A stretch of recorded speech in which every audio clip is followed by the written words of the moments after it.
All right. Well, I guess we're live in the first episode of our Watching Privacy show.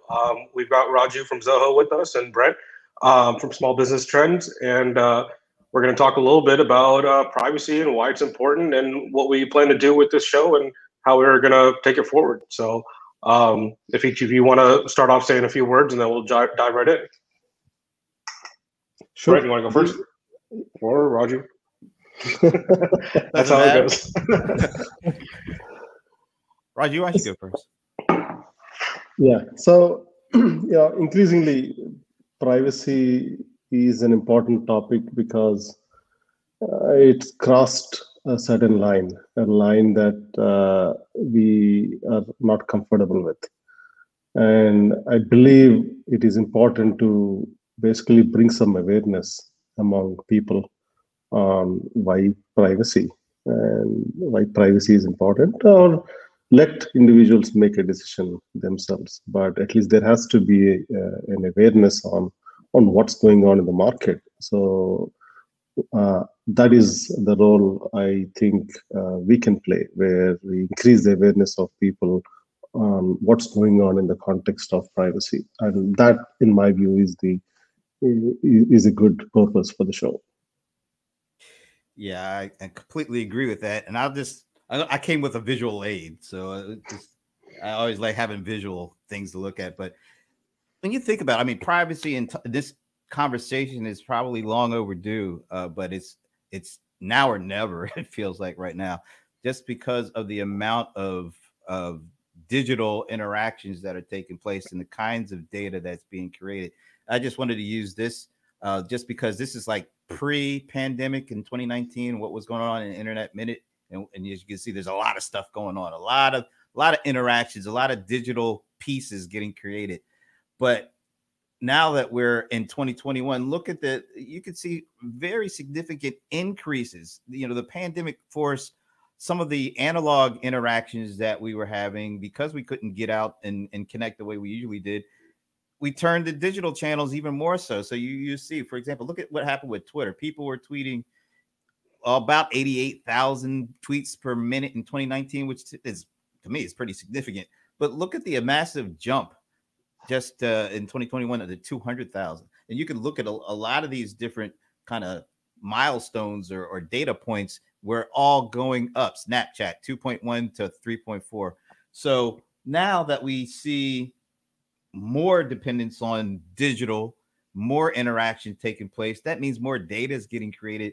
And I think it's important for everybody to kind of have a better understanding of where that data is going, who has access to it, and what do they really know, and what are they doing with all this stuff. So I think now is as good a time as ever, because if we don't do it now, these numbers are only going to increase, and even more information is going to be shared without people really thinking about what's going on with it. So I really look forward to these conversations, because it's just getting more important every day. Yeah, I think probably one of the biggest things that is an issue with the privacy conversation in general is so many people don't know what they don't know, because there's so much that happens in the background, and you think you're just kind of going to a web page and that's the end of it. But there's a million other connections that are happening behind the scenes that the average non-tech person, or a lot of tech people as well, have no idea about. One thing that was in that chart that you were sharing just a minute ago was it was online shopping went from, I think, 1 million to 1.6 million a minute. On the left-hand side, it's like pink and then green. And so that 50-60% jump in 2 years, I mean, we know the pandemic was a really big factor in that, but arguably, I would say shopping is probably the number one thing that most people equate privacy to, because privacy kind of leads to ads and ads kind of leads to shopping. And that's where most people's maybe eyeballs probably get centered around. A lot of the other channels, Facebook, any social media, even things like Tinder and Twitch and stuff like that, all of that is feeding in ultimately to that online shopping machine, because advertising is, the point of it is to make you buy stuff, right? And so I think that 1.6 number will only really go up as people get a lot more comfortable buying things online. And that's arguably a little bit more dangerous, because, I mean, how much of that shopping is, I mean, you can go into necessary shopping versus unnecessary shopping. We can go into dark patterns about why people are buying things. We could talk about maybe about how prices may or may not be fully accurate. They could be user-based prices based on a bunch of data sets. So that shopping number is probably the biggest impact, I think, in terms of, I guess, the impact that people will feel in their wallets, right? I mean, that's the most direct thing. Otherwise, getting tracked in the background, if it's out of sight, out of mind, you might not pay too much attention to it, right? And I think the expansion or increase in adoption, increase in tweets to posting and whatnot, that certainly shows a trend. But if you look at it, what's happening when somebody posts something? It submits information and whatnot, because they are submitting data, right? Data is money. It may not be money for you, but it is money for a lot of companies because they sell that, right? If you treat it, in a regular outside of technology, if you look at it, if you take your money and deposit it in a bank, it's safe there. You can pull it out whenever you want, right? Now, if you put the same data in a business or provide that information to a particular entity, be it any company you work with, and when you take that out, is it guaranteed that the transaction is between you and that vendor? In a bank case, it is between the two. At the back end, there might be something that'll go on, but again, there is the central point about money, which is not non-personal. But when it comes to data, it is personal. Is there any guarantee that that information you provided to a vendor did not leak? And how much visibility do you have about that? In other words, when you decide to close that account, did you really close that account? And can the vendor guarantee that that information did not leak to other parties, and which may result in unintended consequences? And that is something that people may not be aware of. So that is, and they have to be aware of. You may get that shiny new credit card out there. How often do you read the terms and conditions on that, fine print, which is printed in the lowest font possible, and which may say, hey, your data may be used with partners, and it might go in a different direction. So not paying attention to such details while posting information online can be crazy dangerous, and it can lead to a lot of other consequences, and people should be aware of that part. I mean, in your credit card example, I would say that's where people are opting into. But imagine you open up a brand new computer, you go to google.com, you make a search, you're automatically complying or accepting their terms of service that's in that small link at the bottom with no Google account, no nothing.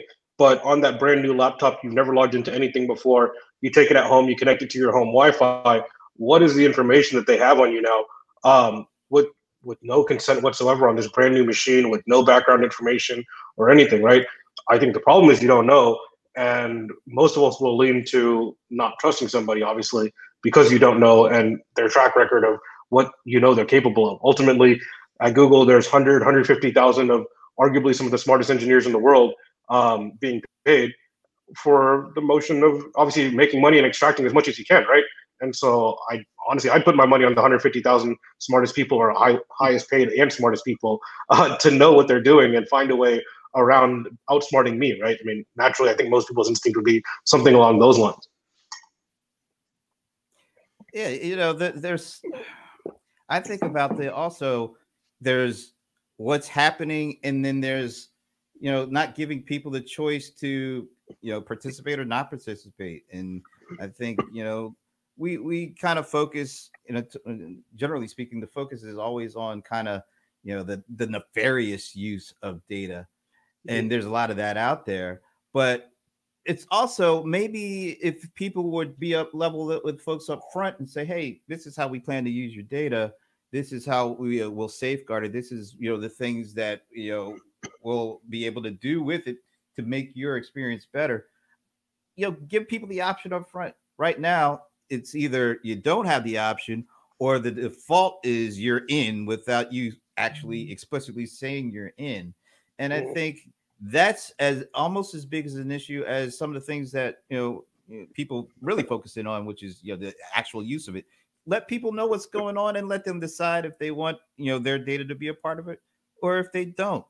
But I think you'll be better off going the opt-in versus, opt-out. And I think that's one of those things that people need to, kind of focus in on, what is the policy of, the folks that you're frequenting? Are they telling you the stuff up front of what they're doing? Are you cool with that? If so, there's really no issue, but the issue comes in when you're not telling people what's going on and you're not giving them the opportunity to opt out as opposed to, yeah. That's a very critical point, Brent. Opt-in should be the way to go, but there is no money in opt-in. That's the reason some of these vendors do it. They're not going to make money if you force people, because people know that they're not going to opt in to tracking and whatnot. To add to your point, what they are saying and what they're asking you to opt in is one point. What they are also not saying and not saying is the other point. For example, let's say you plug in that brand new smart speaker into your computer. And say, okay, here is a music service, and is it okay if we track you on the music the music you're listening to, so that we can recommend and whatnot? So you may grant permission because they want you to make a recommendation. That's an opt-in. So they're taking your permission and you're providing the permission. That's okay. Now, what are they not telling you and not asking you? Are they scanning all the computers and the devices you have in your network? And are they scanning all the nearby wireless networks that are transmitted back? They're not telling you that. They're not asking that information. So what they ask you is one part. What they are not asking but still doing is another part. And that leads to trust. And this morning I started reading one of the articles that basically said, trust is at an all-time low, among the vendors or among the consumers. The reason is this, because consumers realize that vendors have been screwing them. So they no longer trust it. And that doesn't gel well for the industry, for the technology industry in general. It could be one or two vendors screwing up. Maybe it could be Facebook, maybe it could be Google, maybe it could be someone else out there. But the trust factor, hits the entire industry, entire technology industry. It's only one. It could be one bad apple, but it ruins the entire industry here. And I think collectively, there has to be a few things that we have to do to basically fix that. And trust cannot be built in overnight. It takes multiple years to do it. Generally I say, whenever a government thinks about getting involved in something like this, then to me that tells me that you've gone too far. And right, so you cannot blame governments to be early and on any of these decisions. So when every government or all major governments are now starting to take privacy seriously and starting to enforce some rules, that means that's an indication that it has gone too far. When consumers are losing trust, that means it has gone too far. So these are all indications that it has gone too far, and it's important that we self-analyze and start talking about it, and more importantly, making changes towards earning the user trust, and more importantly, doing the right thing. On your smart speaker example, actually just yesterday or the day before on Reddit, I saw a picture of someone took a screenshot of their Samsung app for their washer dryer. And the security permission that popped up was like, we need access to your phone calls, to your contacts, to your location.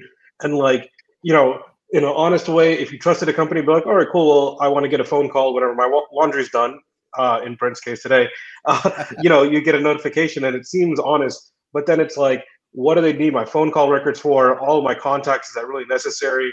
How do we actually control it? What is happening in the back end? That lack of trust, the popular phrase is like, it takes a lifetime to build trust and a day to lose it, right? And I think the larger the tech company, the less trust you probably have. I'm sure there's got to be some study that makes a positive correlation between the two. But on the flip side of it, I would say maybe there's even less nefarious, to use your SAT word, actors that could be on the small mid-market side of things. That if I'm a small company and I have a list of customers and Facebook tells me if I upload my list of customers, they'll be able to target me better and give me better ads. How am I as a small business supposed to say, no, I don't want that added advantage that I know my competitors have, right? You're hoping that that trust will bank as some marketing ROI in the long run, but it's I guess it could be difficult to justify in the short run when you want the money, right? Yeah, I think you're right. I think, and it's, it's kind of a tough thing when you look at it from a business perspective. It's particularly if you've been kind of depending on these digital marketing platforms to, connect with prospects and, get your brand out there. And in certain instances, those things work pretty well. But what happens when, like, the initial reason that you sign up for a service, and then all of a sudden, over time, things change with the service. All of a sudden you start noticing, they keep on adding things that they want to do, or adding the data that they would like to have access to. And they don't do a really good job of explaining exactly how that benefits you as the consumer, because you kind of know how it benefits them as the company.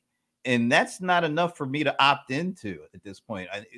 The more options that you give customers, the better you have to be at explaining what you want my data for and who is going to have access to it. It seems like a very easy thing to do, but when you've been stuck in, the last decade or two of, I don't have to worry about this, I'll just do a data grab, it's going to be a very hard thing for people to, it's almost sort of like the addiction, the data addiction that they have. They're probably going to need like 12-step programs for companies to wean themselves off of this and get clean and do it the right way. So it's, it's not, sometimes we kind of, we talk about it like, oh, it's so, it should be easy and clear. I understand. I get it from the business side. This is going to be, something that is going to take a while to get used to and go through, but it's going to be important because eventually customers, the more they learn, the more they understand that they didn't know what was going on and they don't like it. And you're going to have to fix it before you can't fix it. I mean, the easy part is, or if you had to explain it a slightly different way, you're collecting the information so that you supposedly are helping the user, right? But the disconnect really is they are really collecting the information to serve their customers, not the users. The users are not customers. That's the fundamental disconnect. So their customers, where they make money is through advertisers, and it is the advertisers that need all that data. It is that advertisers that need that targeting. So when you have those advertisers needing targeting options, they track users' information, and the users themselves may not benefit, but I think these companies know what they're doing, and they are feeding the advertisers, and advertisers are feeding their, I would say, their number game. So because advertisers want to make sure that there is a return on investment, hyper targeting and whatnot, it's become a big hole there. So the disconnect fundamentally exists where users are not the customers, and so which means it becomes extremely difficult to expect them to serve the users and optimize everything for the users, especially when there is a financial pressure which comes at another angle at you to keep growing quarter after quarter. So, I mean, in that case, then I feel like, let's say hypothetically tomorrow Twitter comes out with a $10 a month, no ads situation, right? I think I guess maybe the biggest con is hypothetically if Twitter was to say no ads for $10 a month, does that mean I'm not getting tracked for $10 a month, or does that just mean I'm not seeing ads in my timeline for $10 a month, right? What are you paying for at that point? That's a very good point. That is the trust factor. Take something like Gmail. Gmail, your paid version, business version doesn't get ads. Doesn't mean that they're not being tracked. So there is the duality here. You on one side you want to make money in a certain way, on the other side you want to offer trust. These two are not separate. These has to be together. So trust is something you build, to a brand by doing and believing in something. And that belief is the critical. So customers are not going to trust. And even today, I don't know if some of the business data is being sold, or even though when I'm paying, it is likely that my assumption is that they are tracking all that information and using it for some other purpose. They may not be doing it, but that is part of the previous point I was making, where trust is at an all-time low. So businesses have to make this decision, maybe saying, hey, we're going to take this seriously and we're going to get out of this tracking business, and they have to make it explicit. What would you say if, in situations like, if we didn't do user tracking, then maybe, we can argue if Twitter is good for the world or not, but like you wouldn't get something like Twitter, because when you start out so free and non-monetized through advertisements or anything, to start off the bat and say, I need $10 a month, maybe that's the move, or maybe you have to hope that you have enough investment that you can survive until you can justify $10 a month, maybe. And then only that $10 a month revenue stream is enough for sustenance, which may or may not be the case. And then maybe, some would argue that a lot of tech companies wouldn't be around if we didn't have this tracking and free model, right? Or that ecosystem of a type of business, basically. Arguably could be for the good of the world, and could not be, right? Yeah, but I think, once again, going back to being open and being transparent about things, if you're saying up front, hey, we're going to give you this, platform to use, we're hopeful you use it, and because we really want to leverage your data to make it better, or create a different experience, or something that is tangible to me to say, all right, I'm good, I'm down, I'll use it. But that's not the case anymore, unless you're forced into it. We saw what happened when Apple did the 14.5 update, and all of a sudden, apps where you get that message saying, hey, we would like to have you opt into this for capturing this data. And I saw some of the dumbest opt-in messages. Like, they were only talking about it from their perspective. We want you to give us your data. And it's not like, you're not telling me what's in it for me. You're just telling me what's in it for you, which is, I know you want to use my data and do whatever you want with it, but how is that going to help me? And I think some of these companies got so used to not having to make a case for getting people to want to use your service because of what they'll provide them beyond just this platform, that they're having some issues. We saw what the opt-in rate is like at 6%. For folks who are opting in. There's a reason for that.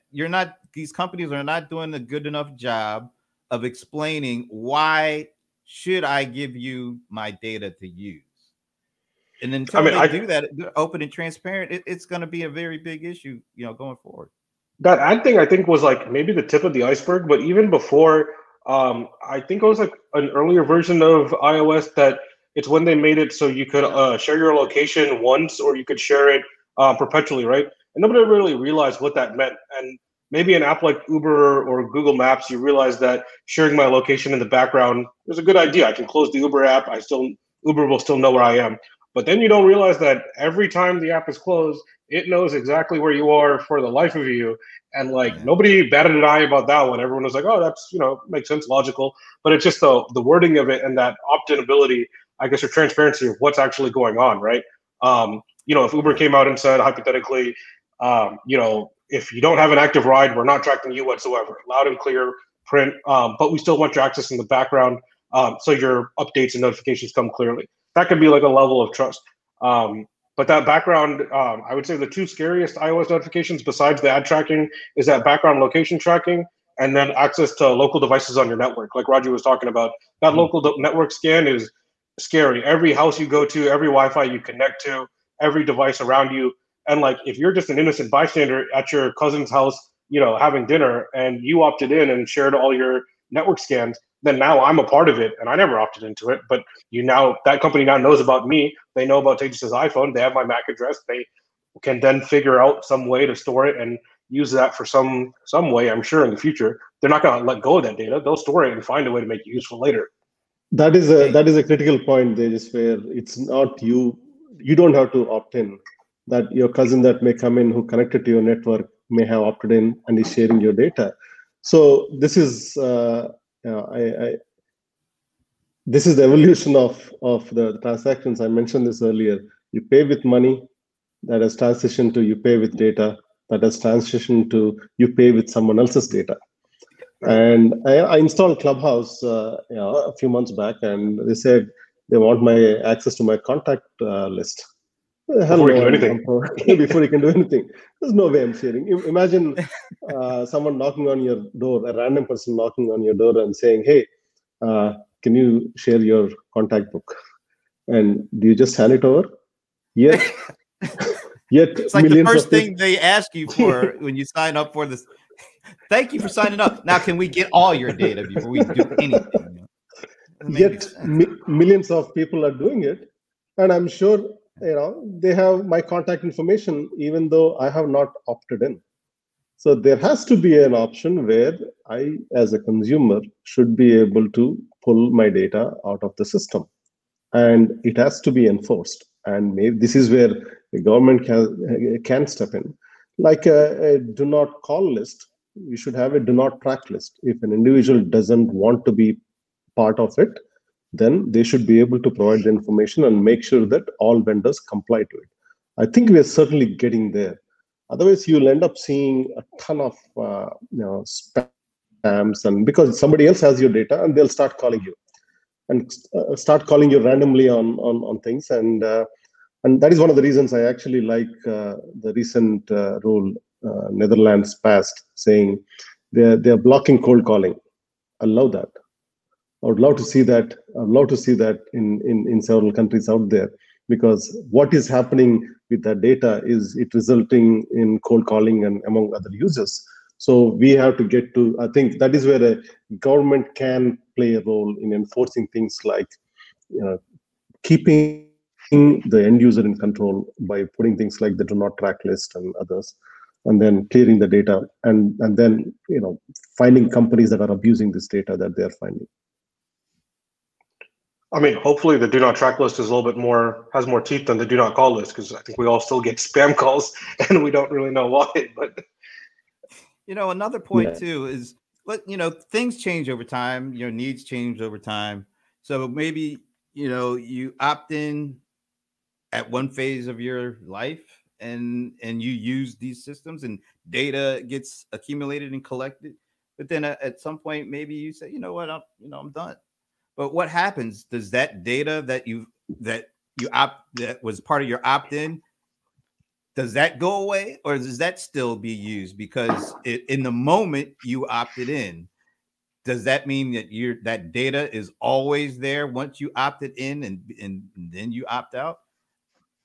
A lot of companies don't talk about that. We know Facebook people are dead and they still have their accounts open, and that's an issue as well. So it's people's behaviors and expectations change over time, but it seems like once you've opted in, at least previous to what's going on with 2021, that data was locked in and they could use it. And historical data is pretty good. It doesn't, it helps with certain things. So it's about your current data, it's about your past data, it's about your future data, and what's going on with it and how it's being used. And companies, I think it's important, to start really thinking about how you communicate your needs in a very easy way, or your wishes for having access to customer data in a way that we can understand.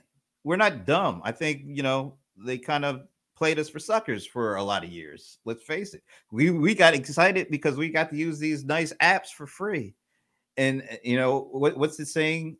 If you're not paying, you're not the customer, you're the product. That kind of goes along the line with what Raju was saying. And that kind of mindset has to seep into customers more. What is the cost benefit for me using this service, but giving up access to data, and have to make sure you're comfortable with it, and then be able to act on whatever your comfort level is. I think we kind of got giddy. You're like, oh, we're getting, we used to go to those stores and buy software off the shelf. And, when's the last time anybody's done that? So we kind of got used to paying with our data because we didn't know how much value there was in that data. Now I think we do know, and I think it's time to start acting. I think you're seeing customers doing that more and more now. I'm glad you mentioned the cost. Go ahead. You go first. If you're on the vendor side of things, this is where understanding your moral compass matters. If I were creating an application, and if I'm really creating an application that is in the business of collecting user information on one side and selling it to other people, I won't be able to sleep well at night. That is where morality comes in, and everyone has to assess that. Are they doing the right thing? Are you able to sleep well at night? Are you doing the right thing? Are you in the business of cheating users? If so, maybe you shouldn't be doing that. That moral compass plays an important role.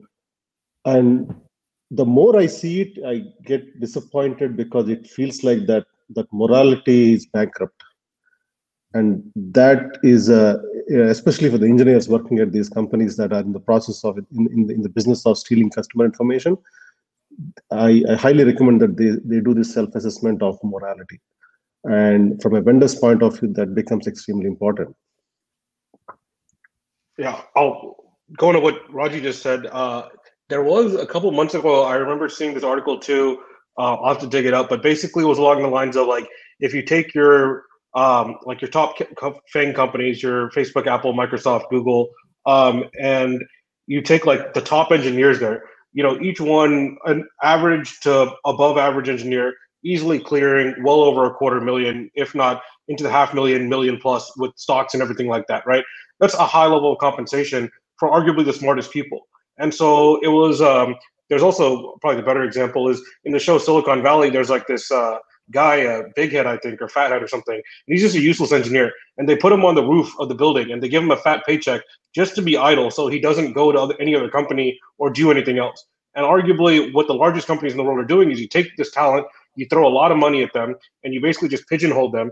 And now nothing competitive, and you're essentially destroying competition in a whole different way by just buying talent up, storing them, putting them working on either nothing or tangibly things that are negative for society. And then it's hard to build up something alternative because the smartest people with the most amount of money are not really going into it. So that morality check is extremely important. But one thing that Brent mentioned as well was the cost benefit thing. And so we talked a lot about privacy in general and why it's important and why anybody would just want to keep their information private.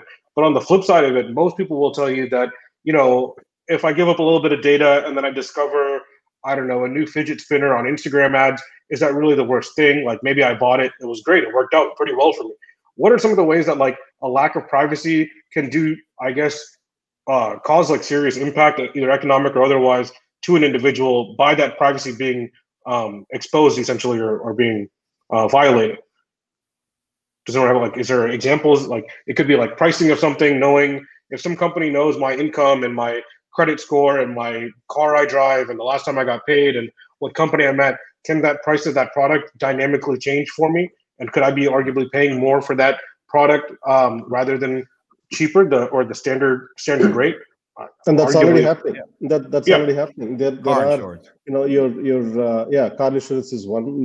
From the browser, from the Mac versus PC, from the browser you use, they know your location because your phone shares the location. And then now that they know the location, they know the address. They're taking the address and then they're getting the property tax you're paying for that particular address, for that location from your county, and then they know what the price of the house is, and they know your income level through those channels. And there are multiple other ways. They're collating everything and then giving you that pricing all of this. And all of this is being done dynamically. So they're essentially building this operating system of surveillance of tracking every single user and possibly even entities out there. And then everything is dynamic. So if anything, the so-called personalization works this way too, where you're basically being screwed because they have the data.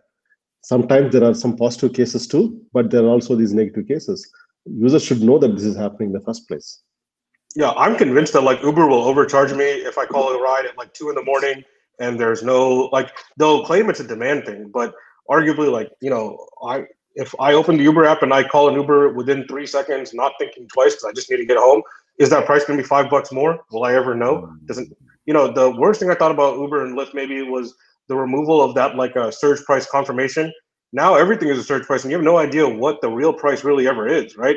I think I was in Chicago last weekend for a wedding, and the price to get from my hotel downtown to O'Hare Airport was something like $90 or $100 for like a normal Uber X or a Lyft, a regular Lyft or whatever. And that ride, it could be demand, it could be like there's a lot of factors I'm sure at play. But then my friend called in next to me, and it was like $65, and I'm like, this is ridiculous. Like we're two people, we're standing in the same hotel, connected to the same Wi-Fi, share a lot of contacts. Everything is more or less probably profile-wise fairly identical, and somehow his is cheaper than mine. No idea why. But I don't trust anybody to say that they know that I'm going to just call it without thinking twice, and they're going to tax me for it, and just increase that price $1, $1 until I hit a breaking point, and then they'll go down 50 cents and see if I nudge, right? If I was a company with a bottom line and having to get as much revenue as possible, I don't think that's a crazy thought experiment or pricing experiment to run with, right? But it's the consumer that ends up getting. Are we harmed? I don't know. Debatable if it's really being harmed in that way. But that's an Uber. It could be something you're buying on Amazon. It could be something you're buying on Fanatics. It could be something you're buying anywhere.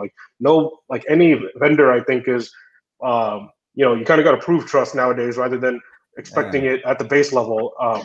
Everyone should just be, kind of with a magnifying glass looking at it if it's right or wrong. The surveillance industry is in the process of testing the limit. They're slowly boiling the frog, and if you do it immediately, it won't work, right? Slowly pushing the limits, and during the process they realize that they may not even realize now, but they already went too far, and now the pushback is coming from the consumer, but the pushback is coming in terms of trust. Once the trust is gone, this is not gonna end well. I think that is, but then they are so addicted that you need the next dose. I think that is a problem we are about to get into. One thing, Raju, it would be great if you could talk a little bit about something you said to me in a previous conversation about technology companies. The companies that were technology first companies. I'm trying to be generic and not point out anybody specific, but companies that started out in one business and then started as a secondary business, being an digital ad kind of business, but then crossed the line and they became a digital ad first company versus a tech first or a search. How fine a line is that, and how hard is it for it to go back? Because if you become an ad first company, you're addicted. I mean, you trying to give up the data that allows you to become an ad company, that's coming from customer interactions or just website visitor interactions. But that data has changed you from a tech first or a search first to an ad first. How difficult is that to come to grips with what's going on and to adapt good ethical data use if they're addicted to the stuff now? Externally, we are able to see it. Internally, it's going to be extremely difficult for them to understand. Or to use an analogy, you're trying to measure the depth of the well from inside the well. You have to come out of the well to really understand the depth of the well, right? So today, that is the issue. They cannot, make that assessment and whatnot because you are in the middle of it and you're trying to assess what's right.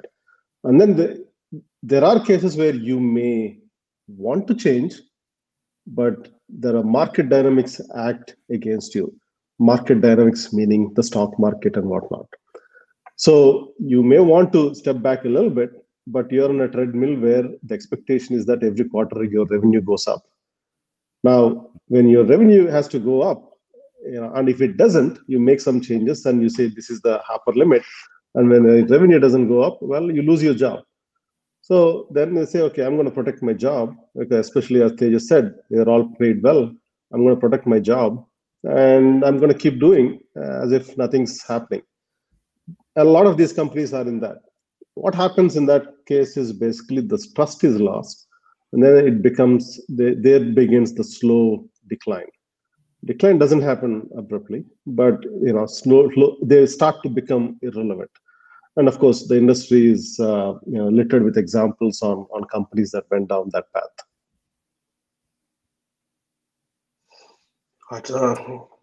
Yeah, that's a tough one. I mean, there's obviously cases of good companies too, naturally, that I think you'd say that have a good amount of trust. Generally, I think it's usually the more transparent the company, generally probably the more trustworthy they are if they're open about communication. But if you're like dodgy about things or have a track record of maybe bad behavior, then naturally that trust is going to be on thin ice, if at all. The fear is ultimately the bigger the biggest companies get, what alternatives do people really have, I guess, and how much do you really have a choice, right? I guess at the end of the day, if there's no government regulation on things, and I'm not saying that's 100% the answer, but if there's no one to check you on it, then there's no reason to really stop, right? Kind of just keep stretching until the rubber band snaps, basically, and at that point, you've gone pretty far. I think we're coming to the point, though, that the people that are going to start checking companies are the customers. I think we started out the premise of why are we doing this now. It feels like now the customers, consumers are starting to get a better understanding of what's going on, and it doesn't appear like they like it. And going back to Raju, and I think the theme of trust, trust is a currency too, and if you have trust, then you have more opportunities to do things, but you have to be open to really being very transparent and saying plain as language as you can possibly say it. Here's what we want to use this data for. We want to use it to create a better experience. And be honest, create a better experience for you, but also, we will benefit too. And I don't think anybody has a problem with making a win-win situation where, I give you a little data, you give me something that I really value and appreciate, whether it's your platform or something else. And I think, you get to a point where you don't have to worry about, the stuff that happened in the past, because if you got trust and you're willing to put it on the line, because, trust today could be gone tomorrow if you don't act right. So you have to have a culture and an environment that says, we're going to tell you what we want to do. We're going to be very open about it. If you have questions, we'll be glad to answer that. And in return for that, we're going to do this, and you're going to get that. People don't pay too much attention to trust, Brent, because you cannot measure that. We are into that measuring and number-centric mindset that if it's something cannot be measured, then they tend to ignore it. Well, they tend to think it's not important. And to some extent, we have come to this position with the surveillance due to, I say, marketers' addiction towards numbers. To me, that is the root cause. It is marketers that are addicted towards numbers, that are, want to hyper target, want to know the ROI of their campaigns and whatnot, are putting demand and pressure on these surveillance companies or these ad companies who end up, so providing the data to marketers. So to even provide the data, they have to do the surveillance that results in tracking and whatnot. So to me, it goes back to this thing where, people's or marketers' addiction towards numbers is one of the root cause of where we are today, which has resulted in privacy and privacy abuse. And then that is that addiction. Always say numbers almost always are lagging indicators. So that's such a great point, and I think it's getting harder and harder for marketers to throw numbers out there without showing exactly are those numbers legit, because the more things get digital versus the analog marketing, where it's kind of hard to say what impact a commercial, a specific commercial or email or whatever had on the bottom line. But because more things are becoming digital and more trackable, they're gonna have to not only show what a number is, but is this a legit number? And I think at some point we're all gonna have to say, what happened in the past, those numbers, there's no way that any of us could believe those numbers. But as everything gets more digital, things do become more trackable. And if you're open to the, showing us the real numbers, then you may find us being a little bit more, trusting, because like you said, trust is shot now. I mean, I don't believe most of the numbers that are thrown out there, but marketing and we're getting 10x on it. Yeah, okay, whatever. But now I think because everything is getting more digital, people are going to have to come with the truth, because if you don't show, then we're going to think you're not trustworthy enough to go somewhere else. Maybe that'll happen. I don't know, but it feels like customers are not buying into the things that they bought, or consumers haven't bought into the stuff that's thrown at them as much as we did in the past. And I think it's, that's part of this equation too. If you might as well get used to telling the truth and being transparent, because one way or the other, your trust is sinking like the Titanic at this point.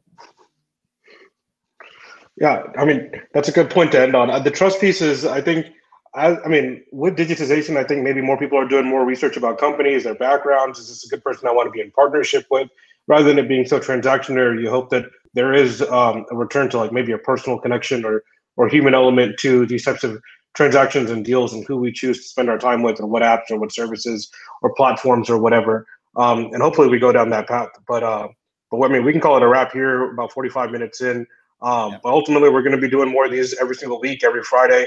At some point, we'll get a channel set up and kind of run things there. But for the most part, thank you, Brent and Raju, for joining us and talking privacy. And there's a very deep rabbit hole to go down here. So I don't think there's a shortage of conversations for quite some time. Absolutely. Thanks, Tejas. Thank you. All right. Adios.